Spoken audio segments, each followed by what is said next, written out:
Welcome back to Juice's Arthropods. I'm so excited. My name is Juice, and we are going to talk about one of my favorite New World tarantulas today, the Grammostola Pulchripes, or Chaco Golden Knee. Before we get into the incredible species, which is the Chaco Golden Knee, or Grammostola Pulchripes, which, by the way, Pulchripes just means fancy-footed or pretty-footed, weird Latin. Anyways, before we get into that incredible species, I want to talk about where we've been. This year, we have done a ton of expos, and you may notice, look around you. No, you can't. We have a new building. We're going to talk more about this and what this actually means for you guys, including tours and virtual tours and lives and a bunch of other things. But for now, just know that you're going to hear some sounds. You're going to see things look differently. Our videos are going to change a little bit because we just moved in. This is the first video we have shot in this location, and there are going to be growing pains with that. Thank you guys so much for all of your support over the last couple years. Between you helping the business, helping the YouTube, you have been instrumental in this. So thank you so much. And going forward, you're going to see a lot of tarantulas, a lot of millipedes, a lot of beetle care guides, but you're going to see a lot more content throughout this year and next year. So stay tuned, but let's get started on why I think the Grammostola Pulchripes is literally the best New World tarantula. There, I said it. Bam! So for the Grammostola Pulchripes, or I'm just going to call it that from now on, what does its diet look like? Well, before we talk about what you can feed it, we have to talk about the elephant in the room. Literally, this big lady here. This is a very large tarantula at the end of the day. Distal leg span, which is basically top left arm and the back right leg, is about 8 inches of the species, as is their cousin, the Grammostola pulchris. So why I'm making mention of this? Well, this little guy inside our tiny terrestrial small enclosure is about the size of a pea, or like maybe like a size of a grain, like a kernel of corn. So they start real small. So what you're going to feed them is going to be directly dependent on how big are they. Now, the benefit to these guys, and also a con, which we'll talk about later, is they're a very slow growing species. So whatever feeder you plan on feeding them, you need to have a lot of it for a very long time. So in terms of feeders, dubia roaches, crickets, mealworms, any common feeder that you'll see, and we do have some available on our website, will work totally fine. Now, when you first get these, so for instance, this guy right here was born as of July of last year. He's still about 1/4 of an inch long. When he first was born, we had to feed him dead crickets, and we had to feed him dead crickets for probably 6 months. So you will have to do pre-killed food such as that. You could technically do some fruit flies if you want to. I just don't choose to. Smaller things like mealworms are totally accessible.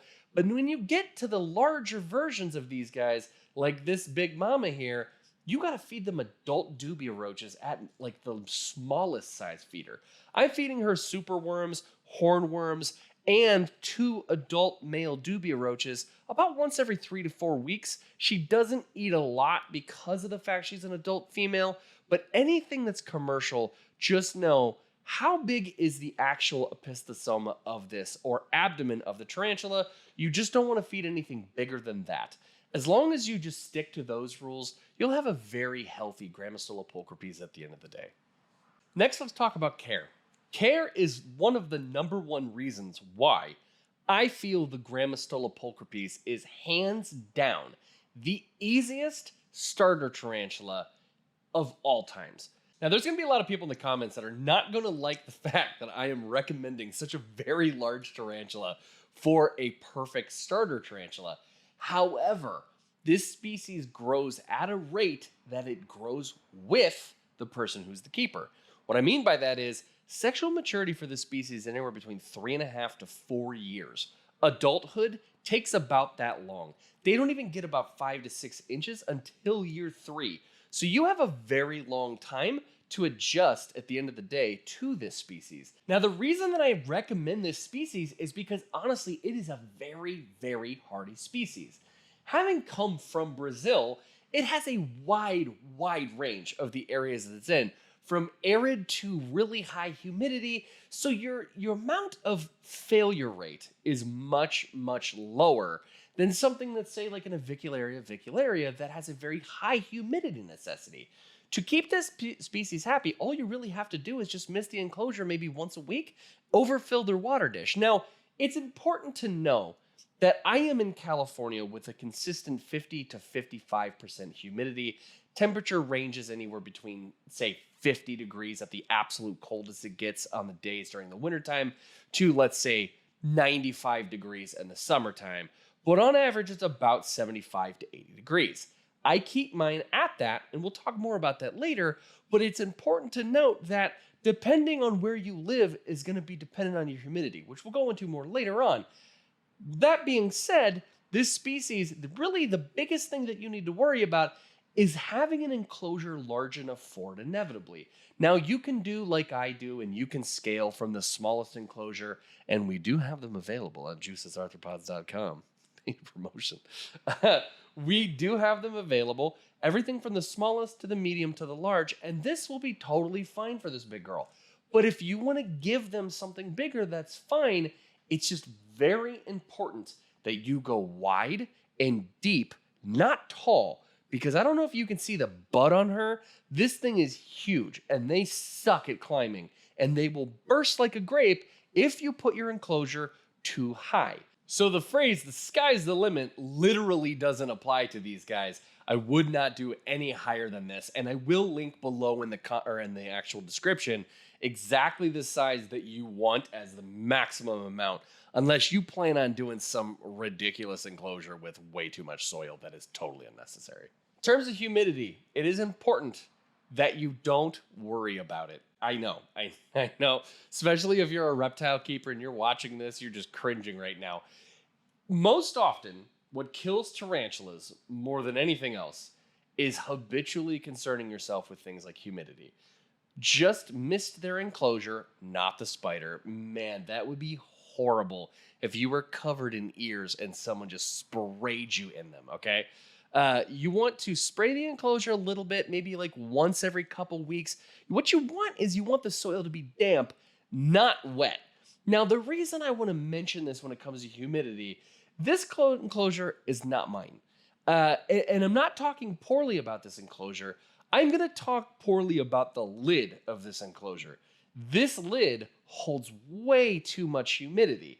So what you're inevitably going to have is very wet soil. So you do need to make sure that the top of your lid has to have an equal amount of aeration both on the sides and the top, because otherwise you run into a problem where the soil is wet and your spider gets really frustrated when they have to stand in wetness, by the way. They will literally create a mound to stand on, which is why this one is getting rehomed later today.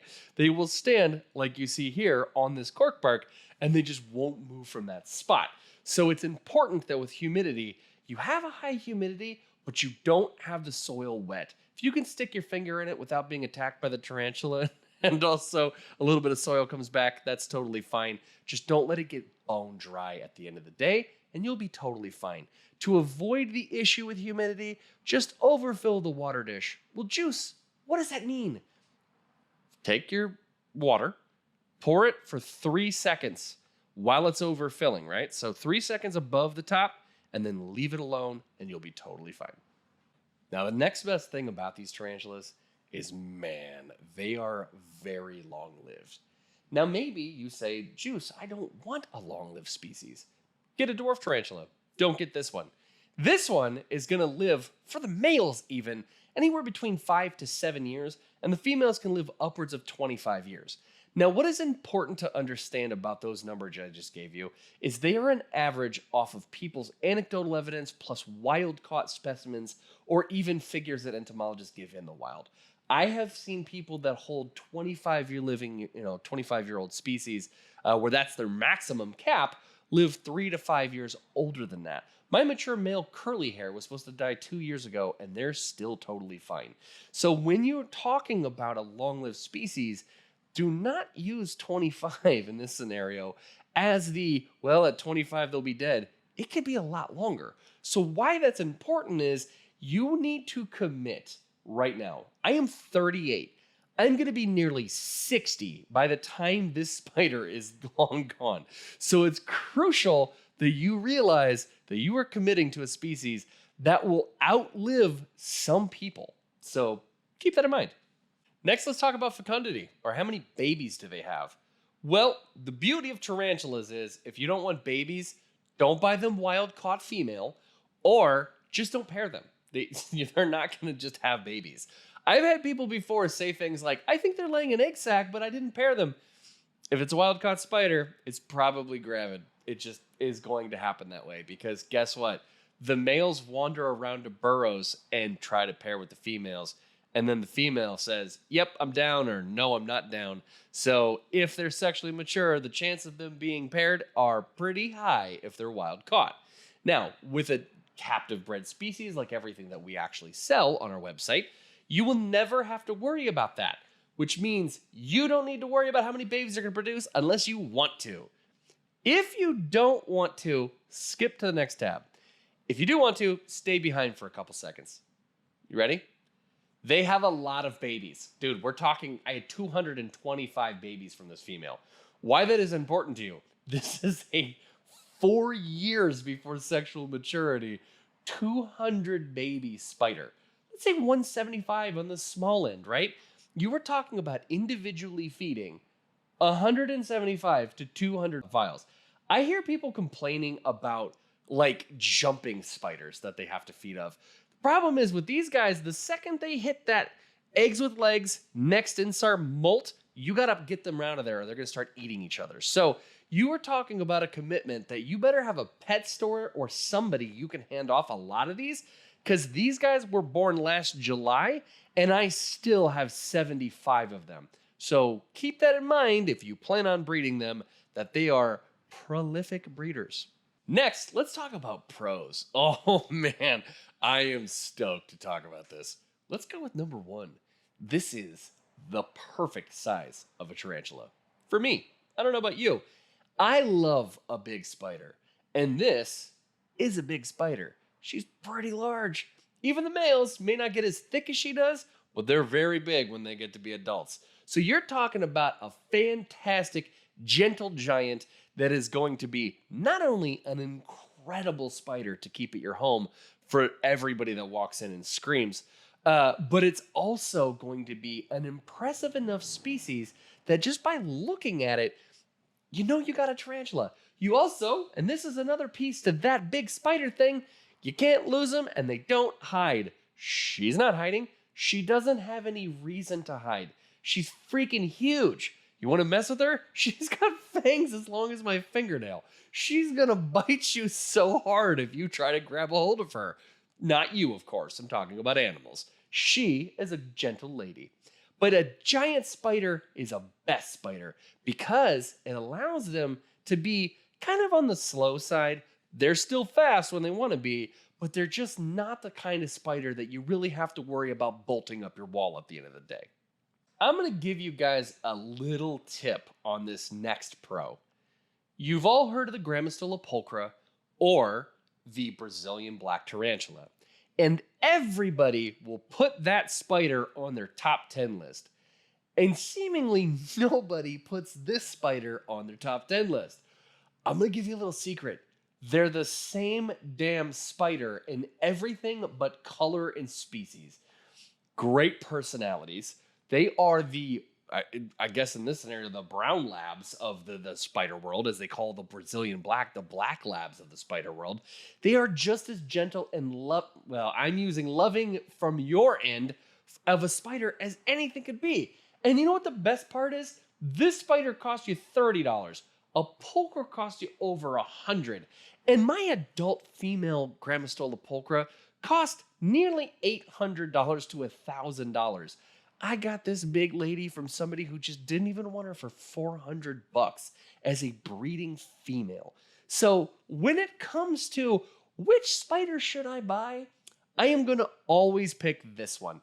Because the only reason, in my opinion, that this spider costs less is because it's brown with like yellow stripes on it versus jet black and goth like the pulchra. But personality-wise, it's every bit as incredible and a gentle giant at the same time.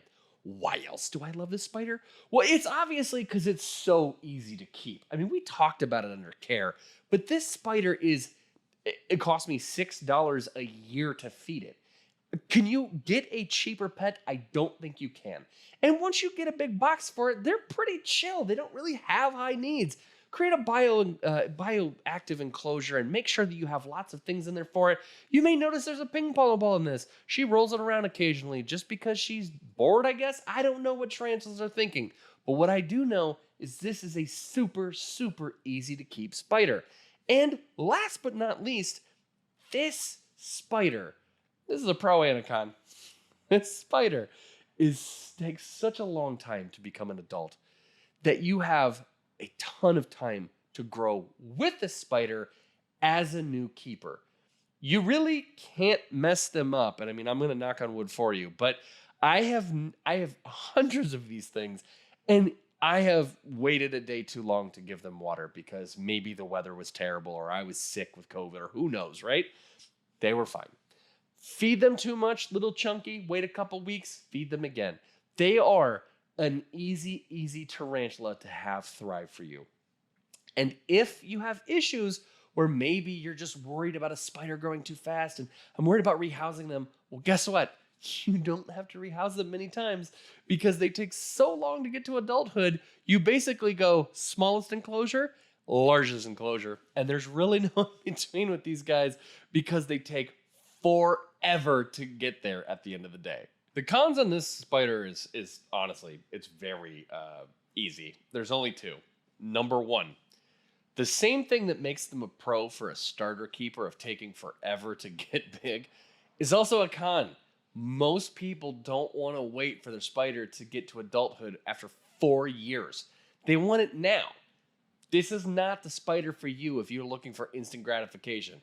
This is more like having a tortoise than a toad. You definitely need to make sure that you are ready not only for the length of time this thing lives, but for the fact that you are going to be feeding at very small feeders forever. Like, we're talking probably a year before you even get to normal sized crickets. They're going to be like the small 2 days, maybe pinheads, but it's going to take some time.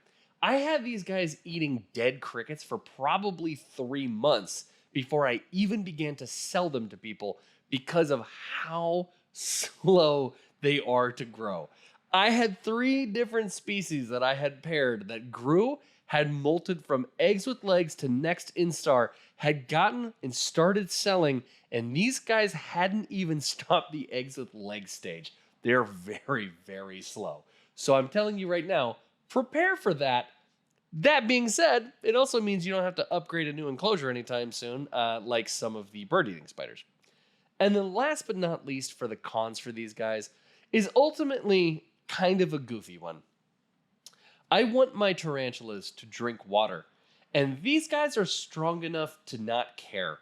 So occasionally they'll fill their water dish constantly. What I mean by occasionally, they will fill their water dish constantly. They do this and it drives me crazy.